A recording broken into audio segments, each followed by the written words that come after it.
Bem, voltamos com o bloco de encerramento do TVBA Entrevista desta terça-feira. Estamos com o Dr. Murilo, ele que é secretário-geral da OAB Subseção Itajaí, também o presidente, o próximo presidente já eleito da subseção aqui de Itajaí. Já falamos sobre essas conquistas, né? Sobre a grandeza da OAB Subseção de Itajaí, sendo a mais antiga do estado, agora com a maior sede de subseção do Brasil, demonstra o interesse e a capacidade e também o grande número de advogados que circulam aqui pela OAB de Itajaí, são associados, né, da subseção Itajaí, e fora os outros que circulam também aqui pela nossa região. Mas também devido a isso, doutor, o grande número de processos. Como é que está o andamento na parte da justiça, tanto federal quanto estadual, dos processos? O senhor, que é um advogado, então convive esse dia a dia da justiça. Exatamente. A questão dos processos, Marganin, é um problema praticamente crônico no Brasil, né? Em todas as áreas, em todas as instâncias, né? A justiça estadual, digamos que tem um problema um pouco maior, né? Mas até a título de introdução, eu quero deixar claro que todas as justiças, a Justiça do Trabalho, a Justiça Estadual, a Justiça Federal, os próprios órgãos administrativos, o Legislativo, o Executivo, o Judiciário, são nossos parceiros, né? São nossos parceiros, estão sempre ao lado da OAB, assim como nós estamos ao lado dele, e eu costumo dizer que todos nós estamos no mesmo lado da corda. Se nós formos puxar, iremos cair sentados. Sim. Então, todos nós estamos no lado da justiça, estamos no lado da verdade, procuramos caminhar junto para alcançar esse desiderato, né? Então, a questão da morosidade, então eu vejo que é um problema que não se resolva talvez numa geração, né? Mas é um problema que nós teremos a oportunidade, eu tenho certeza que do judiciário há essa boa vontade de sentarmos para procurarmos, identificarmos os problemas e buscarmos a solução, né? Porque nós temos, por exemplo, Marganin, para te citar, um problema bastante recorrente com relação aos alvarás expedidos pela Justiça Estadual. O alvará é a perfectibilização do direito da pessoa, né? A ação chega ao fim e lá no final, para a liberação do dinheiro, o juiz determina a expedição do alvará. E há todo um trâmite para a expedição desse alvará, né? O juiz determina a confecção, desce para o cartório faz, o processo precisa subir para assinatura. E sendo que é um ato extremamente simples, na Justiça do Trabalho, por exemplo, um alvará depositado num dia, muitas vezes acontece de ser liberado nesse mesmo dia. Então seria talvez uma questão de adequação, um problema relativamente simples para receber e que causa um transtorno gigantesco, não só para o cliente, mas como advogado. Afinal de contas, o alvará, além de ser aquele direito que que o cliente está esperando por muitos anos, é o salário do advogado. Sim. É aquele dinheiro que o advogado está esperando agora para pagar os seus funcionários no 13º, entende? Então nós temos esse problema muito grande, mas eu tenho certeza que nós abriremos um canal de comunicação com o Judiciário, com a Justiça Estadual, com a Justiça Federal, enfim, com todos os órgãos competentes, para que a gente possa achar uma solução e conversar e solucionar essa questão dos alvarás, que eu vejo que é extremamente simples. É só uma questão de logística, digamos assim. Até porque, chegando nesse ponto final, que é onde a pessoa que entrou com o processo recebe o valor, o advogado até então fez um investimento também. Exatamente. Que trabalha, os honorários são em cima, é claro, de acordos do cliente com o advogado, mas geralmente é uma porcentagem em cima desse valor final, né, doutor? Geralmente é um contrato de risco, né? Claro. Geralmente, via de regra, isso vai de advogado para advogado, mas via de regra é um contrato de risco, né? E justamente quando chega no final, há todo esse imbróglio para a expedição do alvará, o que é inadmissível, né? Nós temos reclamações na ordem de alvarás que fazem aniversário em gabinetes para assinatura ou em cartórios, né? E isso né, digamos que, e isso não é uma questão de má fé, não é uma questão de má gestão, mas é um problema que pode ser solucionado de uma forma extremamente simples, basta ter boa vontade. O alvará faz aniversário de um processo que de repente faz aniversário de décadas, né? Muito provavelmente debutante já. No mínimo 15.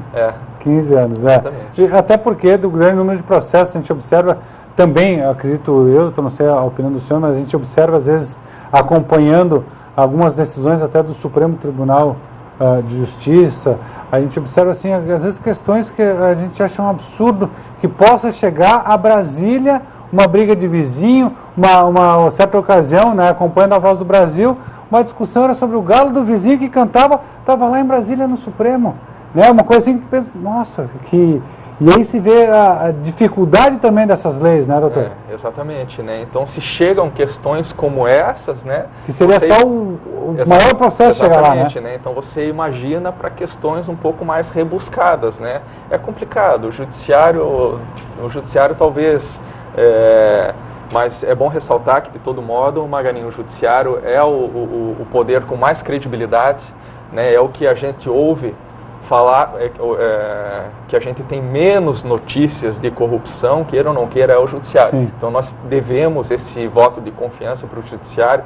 Temos ótimos servidores, tanto na Justiça Federal, na Justiça Estadual, na Justiça do Trabalho, são nossos amigos e nós temos certeza que nós conseguiremos abrir esse canal de conversação com o judiciário para resolver essas mazelas que, no meu ponto de vista, não é de interesse só do advogado, é de interesse do judiciário também, baixar os seus números, baixar a quantidade de processos.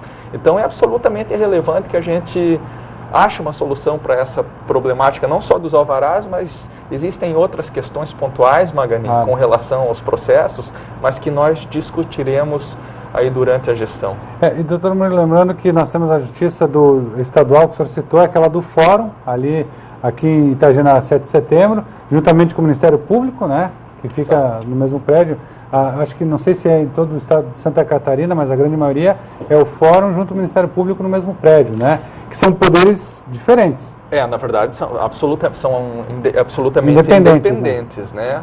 A magistratura é uma instituição, né? O Ministério Público é outra instituição, assim como o advogado também, né? Acabam formando o tripé da justiça, né? Agora, o Ministério Público que atua no Fórum da Rua Uruguai é o Ministério Público Estadual, assim como na Justiça Federal há o Ministério Público Federal e na Justiça do Trabalho da mesma forma, né? Então o Ministério Público é um órgão independente que atua em todas as instâncias e em todas as especialidades da Justiça. Porque de repente a gente fala na Justiça e na Promotoria, que é o Ministério Público, entram todos juntos, mas cada um tem o seu âmbito, né? Um de Estado, outro de âmbito federal. Exatamente.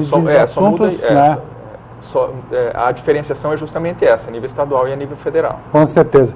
Doutor Murilo, queria agradecer a sua participação aqui no TV BA Entrevista. Estamos chegando ao final, passou rapidamente, né? Muitos assuntos relevantes, com certeza de interesse da comunidade que está nos acompanhando até agora. Queria agradecer a sua participação e o programa à disposição sempre para trazer essas informações e, quem sabe aí, né, um próximo momento, falar mais sobre alguns processos, algumas questões. E como eu disse, né, nós estamos aqui, nesse pouco tempo, falamos de justiça, de futebol, polícia, política, tudo se misturando agora nos últimos tempos, né, doutor? Com certeza. Maganinho, um prazer foi todo meu. Eu quero te dizer que a OAB estará sempre de portas abertas quando houver necessidade para nos manifestarmos a respeito de assuntos, via de regra, como eu falei, municipais. Claro. Né? Não nos omitiremos de qualquer tipo de assunto, né? Sempre procurando uma opinião justa, opinião que via de regra virá do nosso conselho, porque todas as decisões da OAB de Itajaí, elas via de regra são colegiadas, né? Nós levamos para a diretoria ou então para o nosso conselho, né? Então dizer que estaremos sempre à disposição. Foi um prazer estar aqui, foi um prazer lhe conhecer pessoalmente, né? Já somos amigos no Face, mas foi um prazer lhe conhecer pessoalmente e estamos à disposição. Gostaria de mandar um abraço para a minha diretoria, né, em especial para a doutora Suzete, que está lá se recuperando, né, que ela receba, né, os nossos votos de boa recuperação. E o apoio nosso também aqui, que seja uma recuperação rápida. Com certeza. Que volte, que assuma, né, já em janeiro. Certeza. Vai dar tudo certo, a gente está se recuperando bem, estamos na expectativa. E um abraço para o presidente João Paulo também, E muito obrigado, Magno. Com certeza, e a todos também os advogados que nos acompanharam aí, que fazem parte também do nosso dia a dia aqui, porque é recorrente a participação de advogados aqui, alguns vereadores, alguns ligados a alguns outros setores de sindicatos, diretorias, associações, que fazem parte também. E claro que a gente sempre brinca na área do jornalismo, doutor, que todo bom jornalista tem que ter um bom advogado, né? Então, são duas profissões que andam juntas aí no âmbito tanto municipal, estadual e federal. Bom, encerramos por aqui o TVBA Entrevista. Um abraço a todos que nos acompanharam até agora. Pessoal que está nos acompanhando pela internet também, um abraço. Obrigado pela companhia de todos. E a gente volta amanhã com mais um TVBA Entrevista a partir das 10 horas da noite. Um abraço a todos e até lá. Tchau, tchau.